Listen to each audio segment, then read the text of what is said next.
When reality is heavy and you feel like you're drowning, how do you breathe?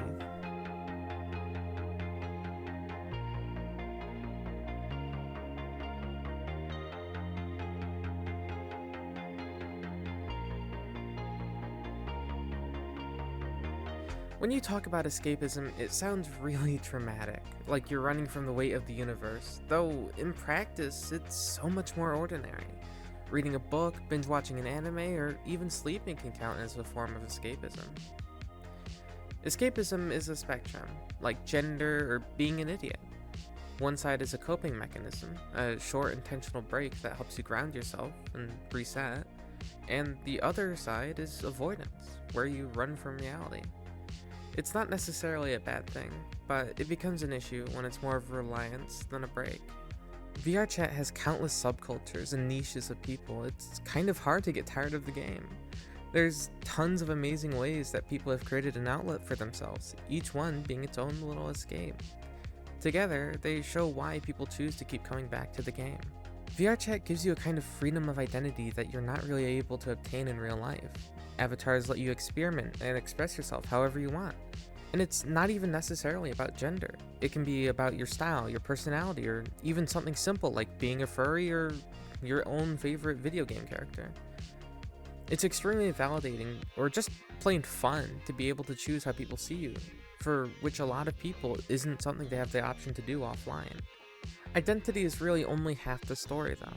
What makes VRChat so addicting are the people.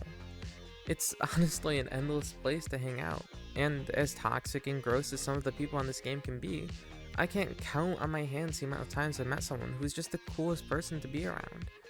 Making random conversations with strangers is some of the most fun I've had in a long time. You really never know what to expect. I've had nights where I've met people having fun in a meme avatar, and other nights where I've been the person someone could vent to. It's the random things that are most memorable. One night I spent 3 hours hanging around a Lego Velociraptor just playing music through their microphone. And last night I was privy to a whole conspiracy theory about a person, with one of my friends going undercover to discover the truth. And it's not just about hanging out. There's a huge community of people who'd rather spend their time creating avatars or worlds. Just a quick side note, Derafog has a massive video on avatar creators, so I highly recommend you go watch that. The links are in the description. I used the same intro song Headfirst by Home, but in my defense, it was really good for the intro I'd already been working on beforehand. Anyway, this is my friend Shopow. Shopow is an award-nominated VRChat world creator, and even has their own VRChat Legends page. Here's some of their work.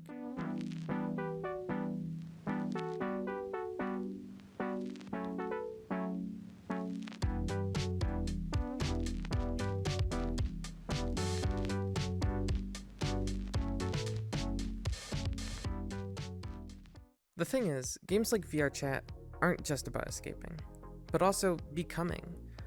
All of these things I've talked about are ways that people have discovered, improved, or reinvented themselves, finding the confidence to talk to strangers, experimenting with their identity, or building social skills that they'd never thought they'd have.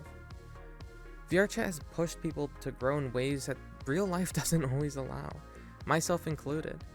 I mentioned this in my last video, but when I first started playing VRChat, I had extreme social anxiety. It was so bad during my junior and senior years of high school, I could barely get myself outside, yet alone school. But now I'm a lot more sociable, and I'd even go as far to say that VRChat has greatly helped me get over my social anxiety. I know, I sound like I'm glazing VRChat, and to be honest, I am. Though, VRChat isn't like any other social games. When you're in VR, it doesn't really feel like a game. You don't feel like you're looking at the screen, you're in the world. And that immersion makes every interaction hit harder, for better or for worse. Immersion is what makes VRChat among other VR games so special, but it's also what makes it so dangerous. Its uniqueness is exactly what can start dragging players off the deep end. You can start neglecting yourself and living inside of this virtual world you once enjoyed. Hours and hours start to slip by, meanwhile, real-life responsibilities start fading into the background. I've fallen victim to this myself.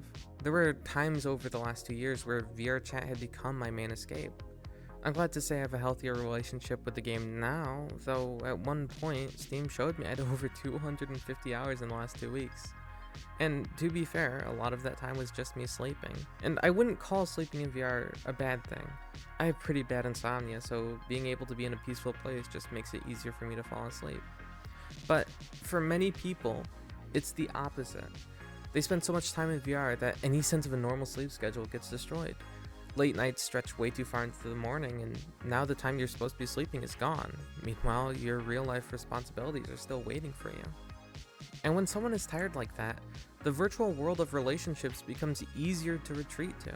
It's not uncommon for people who have perfectly good social lives to start neglecting their IRL relationships since it's easier to be social online.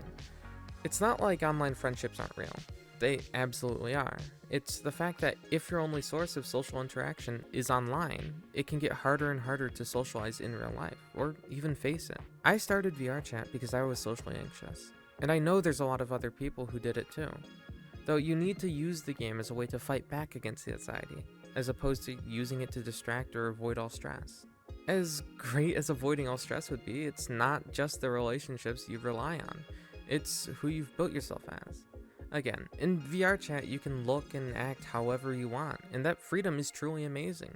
But at some point, your avatar can just stop being a character and starts becoming who you wish you were. Maybe this character is more confident, more outgoing, or free from anxiety. And over time, this character can start to become you, or even feel more real than the person in the mirror. That's not always a bad thing, but it becomes even more dangerous if you depend on this character to feel good or confident or even whole. I've met people who have started neglecting themselves in real life just because the VR version of themselves feels better. Once they take off the headset, the confidence they had in themselves vanishes, and they feel like they've lost their only source of validation and self-worth. I mention this because I don't want people to go down the same path others have. While I don't meet these kinds of people too often, it's worthy of a place in this video because it shows how far you can fall into escapism. While there were two other talking points I wanted to cover, such as emotional avoidance and parasocial attachment, I've kind of already gone over emotional avoidance all throughout this video, so there's not really much to talk about. Parasocial attachment is different though. Most of what I originally had to say in a drawn-out paragraph about parasocial attachment could easily apply in real life too, but in VR it carries a bit more weight. You can spend hours equivalent to days with a person, and you'd only really know the person that they show you, not the person that they actually are. I know of meetups that have gone terribly since it's harder to play the character in real life than online. All this can eventually lead to burnout. VRChat is always on, there's always people to meet, friends to catch up with, trolls to get harassed by, things to do. That constant stimulation can absolutely wear you down. What started as fun can start to feel like an obligation, but you keep logging back in because you feel pressured to keep up with your friends or to always be that version of yourself. This burnout you experience makes the escape that you once had so exhausting, and that's when a lot of people either completely disappear from VRChat or spiral into an even unhealthier obsession. When I first started drafting the script for this video, I wanted to help educate about escapism, its goods and bads, and how it can affect everyone, and how it's affected me. I hope I've done that adequately today.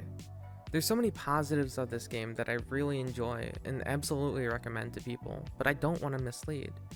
VRChat can be really dangerous for the wrong person, and to be able to enjoy this game and not fall down the rabbit hole of escapism, you need to be able to realize when you're too deep and make the changes necessary so you don't fall further. I genuinely love this game, but it's not for everyone. Hey, I just want to say thanks for watching. I did open a Discord, so the link's going to be in the description. I'm going to have polls and stuff, so please go check it out. And again, thanks for watching. Bye!